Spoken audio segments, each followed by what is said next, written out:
Good day, I'm Robin Gibson, and this is your Harvard House Money Morsel.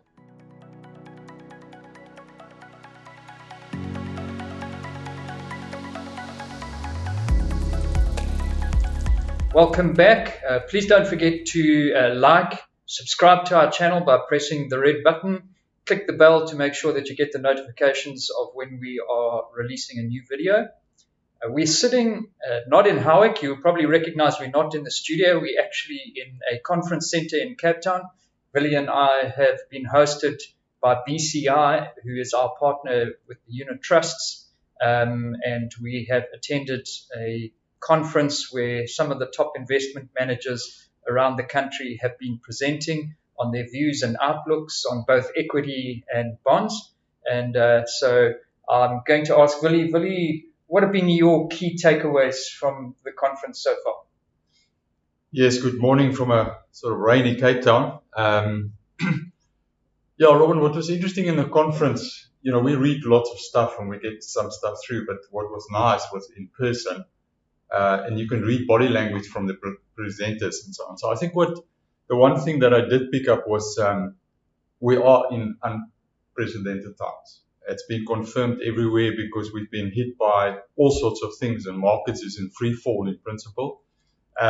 So one thing I did take out from all the speakers is if you have a house view or you've got a philosophy that you follow as an asset manager, stick to it.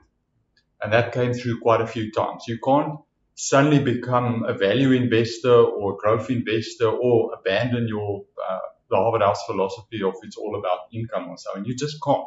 Because then you just become a stock trader for that matter, because you're either scared or you're optimistic and you're in and out of a market. You can't do that. So that came through all the speakers. Doesn't matter who they are. What was also interesting, and I think this is the first time ever I've attended a conference, 3 days were devoted to fixed income. Call it the bond market. So just in short, what that summarized for me was the income need.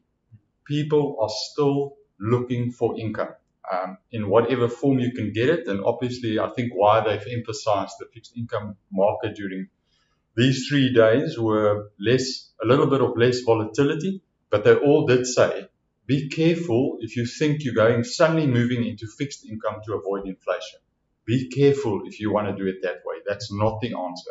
The answer is, do I need income, and take it. I think the other thing that stood out for me again from other conferences, this thing didn't have any ESG theme to it. And it's been riding a wave of we have to get away from fossil fuels, and we will be slapped with taxes and that all these type of things.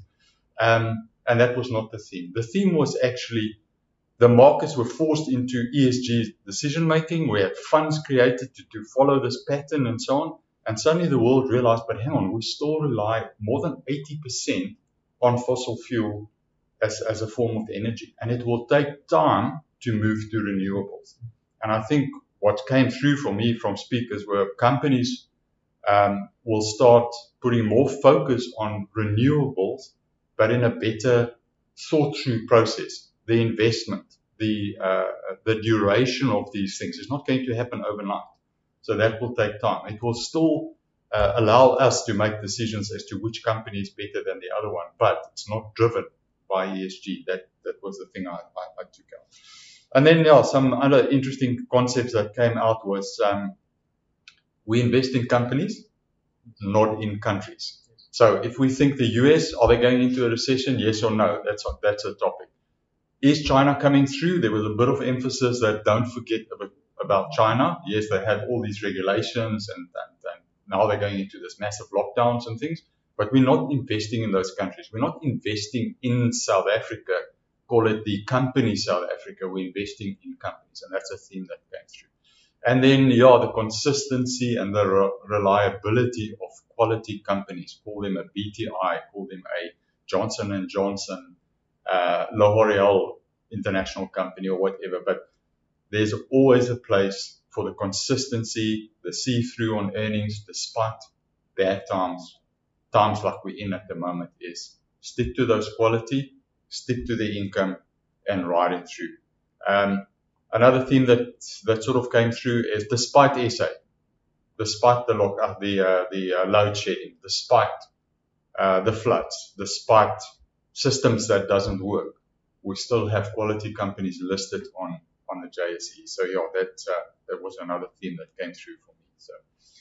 So I think Willie, from my side, what I couldn't help but thinking while we were going through was that those themes that we presented to clients on early on the year have certainly been underscored in a lot of the clients' or presentations. The other thing is that investors whose portfolios have been hurt by Naspers, now is not the time to give up. That's come through very clearly out of this presentation. So, sometimes you have to ride the bad news on a stock, and it will pay you in time to be patient. And patience has certainly been highlighted. Willie, thanks so much for joining us for this latest Money Morsel. And thank you for joining us. Goodbye.